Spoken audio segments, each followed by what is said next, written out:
Au nom du Père et du Fils et du Saint-Esprit. Amen. Mon Seigneur et mon Dieu, je sais que tu es là, toujours prêt à m'écouter dans ma prière. Ma mère, Marie, Immaculée, et Saint Joseph, et mon bon ange gardien, aidez-moi à bien faire ma prière. On ne perd que ce qu'on n'a pas donné, dit un dicton hindou, un dicton paradoxal. On ne perd que ce qu'on n'a pas donné. La vérité contenue dans cette sagesse humaine nous saute aux yeux lorsque nous contemplons le désastre humain que nous montrent les médias des scènes des réfugiés de la guerre en Ukraine. Nous sommes consternés et ça nous fait de la compassion devant ce spectacle saisissant des foules, des familles entières qui fuient les combats pour se mettre à l'abri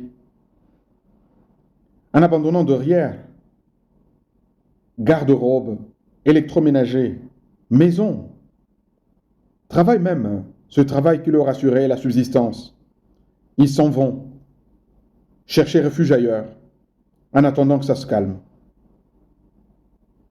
Seigneur, tous, heureusement, nous ne sommes pas dans une situation aussi extrême, mais nous pouvons nous y retrouver.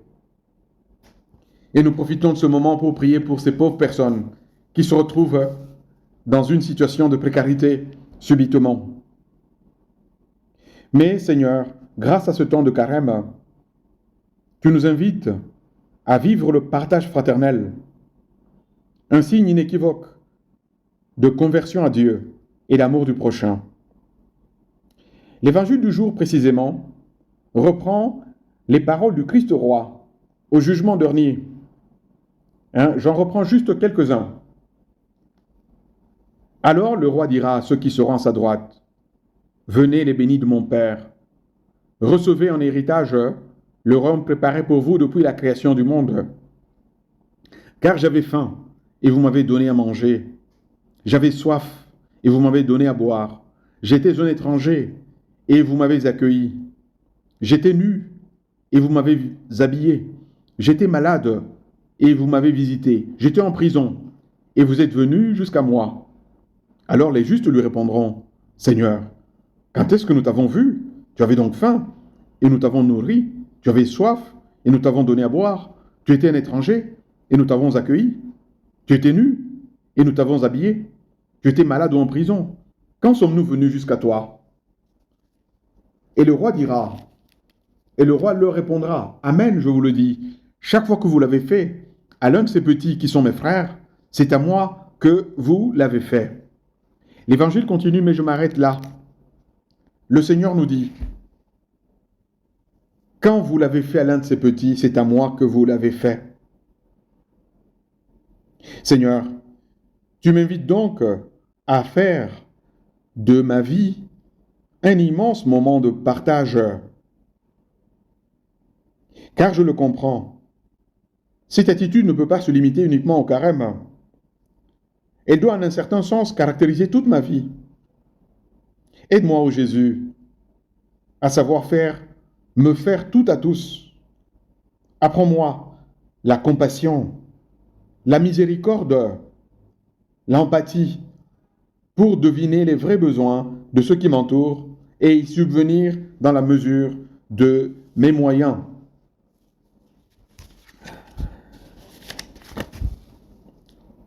Lorsque j'exerçais comme aumônier d'une école, j'avais coutume d'avoir des entretiens périodiques avec des élèves. Et alors un jour, je conversais gentiment avec un élève, un adolescent. Il avait son petit frère qui était aussi à l'école, mais il était un peu bruyant, il était turbulent. Et alors, j'ai demandé à ce petit adolescent, « Est-ce que tu le traites bien? Tu traites bien ton frère? » Et l'adolescent m'a regardé dans les yeux, droit dans les yeux, et m'a dit, « Mais, monsieur l'abbé, lui, c'est moi. » Cette réponse m'a frappé, et je ne l'ai jamais oubliée. Eh bien oui, Tant que tous nous avons bien clair dans la tête et le cœur que l'autre qui est en face de moi est comme moi, l'autre là, le voisin, le collègue, le compatriote, le réfugié, c'est un autre moi. Tant que nous avons cela clair dans la tête et le cœur, nous n'aurons pas de difficulté à être solidaires et à partager avec lui ce que nous sommes et ce que nous avons. Ô Jésus, daigne graver dans mon âme, aux lettres de feu, la fraternité profonde qui me lie à tout être humain. Que ce qui affecte n'importe quelle femme, n'importe quel homme au monde, ne me résulte pas indifférent. Seigneur, je te le demande sincèrement. Et surtout, Jésus, donne-moi de vivre cette authentique fraternité en la pratiquant d'abord avec mes proches, les plus proches, c'est-à-dire mes parents, mes frères et sœurs, mes amis, mes collègues. Car je sais que ce que je fais pour eux, pour chacun d'eux, en pensant à toi, c'est bien à toi que je le fais. Et c'est de toi que je recevrai la récompense, même si les autres ne correspondent pas nécessairement à ma sollicitude, à ma charité. Ô Jésus, au seuil de ce carême, je voudrais t'adresser une demande urgente. Convertis-moi, arrache-moi de mon égoïsme qui parfois tend à me faire croire que je ne serai heureux, c'est l'égoïsme qui nous dit parfois cela, je ne serai heureux et épanoui que si je garde pour moi et pour moi seul tout ce que j'ai et tout ce que je suis, mon argent, mon temps, ma bonne humeur, hein, mes qualités, etc. L'égoïsme tend à nous faire croire que si je garde tout cela pour moi, je serai plus heureux. Alors que c'est exactement le contraire que tu nous dis, Jésus. Il y a plus de joie à donner qu'à recevoir. Ceci est un message que je dois l'avouer devant le Seigneur, que pour en percevoir la vérité, il faut avoir essayé de le vivre. Essayons donc de donner aux autres ce que nous sommes et ce que nous avons. Et nous expérimenterons à notre tour, au quotidien, qu'il y a plus de joie à donner qu'à recevoir. Tous vous savez que le carême a 3 piliers. La prière, l'aumône ou le partage que j'ai voulu méditer avec vous dans ce moment de prière. Et le 3e pilier, c'est le jeûne. Eh bien, pendant ce temps de carême, nous aurons beaucoup d'occasions, comme d'habitude, d'être avec les autres.